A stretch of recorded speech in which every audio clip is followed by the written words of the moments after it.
தென்காசிக்கார நாங்க அன்போட திரிவோம் நாங்க நண்பா நீ கேட்டு வந்தா உசுரையும் கொண்டு போனாங்க தென்காசிக்கார நாங்க அன்போட திரிவோம் நாங்க நண்பா நீ கேட்டு வந்தா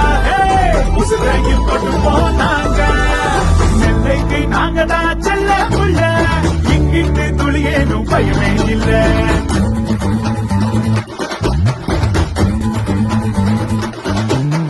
நெல்லைக்கு நாங்க தான் செல்ல புள்ள இங்கிட்டு துளியேனும் பயமே இல்லை அன்புக்கு அளவேதும் தேவையில்லை ஆனா எங்க ஜனம் எல்லாரும் அதுக்கு மேல தென்காசிக்காரன்